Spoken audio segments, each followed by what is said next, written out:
what's your main customer is and what's their main pain points nowadays. Everybody needs to acquire new customers. It is much easier and less expensive to retain an existing customer than to acquire a new one. In this part is digitalization or AI. The technology is quite essential.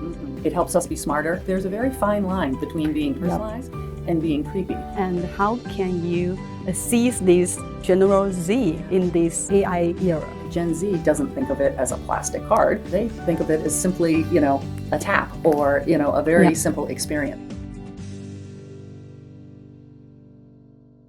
经历多年高速发展之后，如何在存量市场挖掘增长机会，成为中国各行业普遍关注的话题。银行业也不例外。如何通过精细化运营激发存量用户的活力？如何更有效地进行用户忠诚度管理，成为银行业继续谋求增长必然面临的课题。今天我们请来万事达卡的执行副总裁 Susan Grossman 和我们一起聊聊。Susan 负责客户经营和营销服务，在通过个性化服务提升客户忠诚度上有丰富的经验。她的国际视角或许能给中国银行业的增长带来更多启发。Welcome, Susan. Welcome to the show. Thank you, Mandy. It's so nice to be here. Let's start by getting to know a little bit about you and the consumer acquisition and engagement service department at Mastercard. Everybody needs to acquire new customers. Everyone also needs to build loyalty and engagement with those customers. And particularly in a challenging economic environment, it is much easier and less expensive to retain an existing customer than to acquire a new one. Consumer acquisition engagement is all about the consumer and how we help our customers engage better with their consumers at every stage of the customer lifecycle. From acquiring new customers to driving engagement and encouraging certain behaviors and building relationship, ultimately driving retention and building loyalty and lifetime value. And we do that because we have access to insights and information about consumers that help them understand their customers better. What's your main customer is and what's their main pain points nowadays? Yeah. And the whole digitization of the world has really accelerated that because people's expectations are that everything is very simple and very smooth. They also expect to be known. They want to have a relationship with their bank. First of all, the opportunity is just being able to build that relationship. But in order to do that, you have to meet their expectations. They don't just want points that they can use at one airline. They want to use them at all the airlines. They don't want to just be able to have an offer that works with one merchant. They want it to work in many places. The second thing is, they're used to a world where they use, apps to do everything, buy everything online very, very quickly. And so the customer experience and the customer journey has to be absolutely seamless and frictionless. And then lastly, they really want personalization. So that can be very challenging for organizations to deliver. And it's because it really requires an entire infrastructure to enable it. It goes back to what I talked about of really building an infrastructure and a capability that can leverage lots of data and then uses the technology to be able to analyze that data so that you can match in a very scalable and efficient way. What feels very personalized to an individual because we've done a good job of really understanding their needs. What has surprised you the most about how your customers have evolved over all these years? In this part is digitalization or AI. The technology is quite essential. Absolutely. We acquired a few years ago called Dynamic Yield. And what they really do is help customers use a platform where they can do hyper-personalization. We've just recently introduced something that we're working with some retailers on, and it's called Shopping Muse. And what it is an AI-generated, think of it as like your shopping best friend, that, when you go to a store and you're looking for something specific, if you go to a retailer's website, sometimes, you might find something in a certain color or a certain size. An area actually that we've been using it at within consumer acquisition and engagement, between personalization and marketing services and loyalty, we run millions of campaigns every year for our customers. And we always measure the effect so that we understand the ROI. And what we came to realize was that information in and of itself in aggregate is very, very valuable, but we weren't really pulling it together. And so what we started to do was to say, let's take all those results and pull them together, but then use AI to look at that and help us get much smarter and help our customers get much smarter. There's a very fine line between being personalized and being creepy. And I'll tell you, I'll give you a quick example. This actually is not a digital example, more of a very practical real life example. I was going to India for work and I missed a connection. And so I arrived late and it was about 4 a.m. and drove up to the hotel. I was exhausted and I had to be at work the next morning. In the dark, there were two people standing on the curb waiting for me.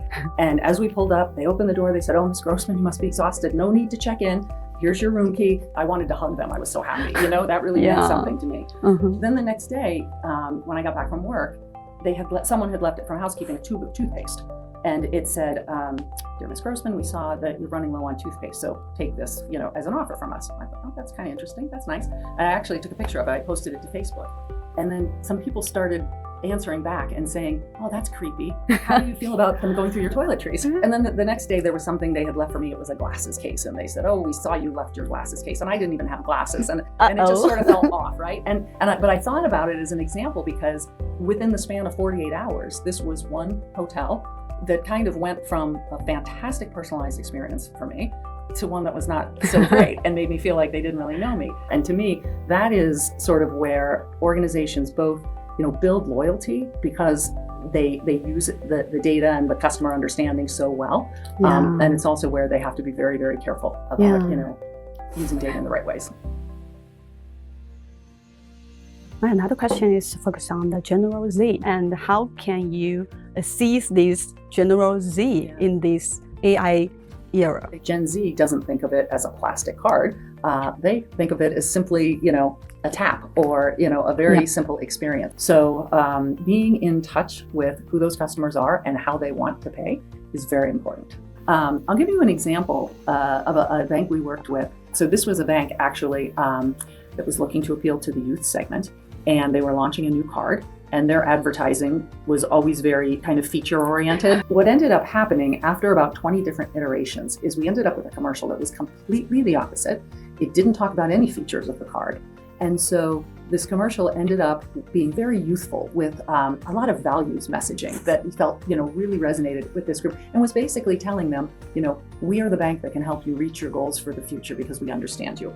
Didn't have anything to do with the card they were launching, but it was incredibly successful and it significantly increased the number of cards that they acquired.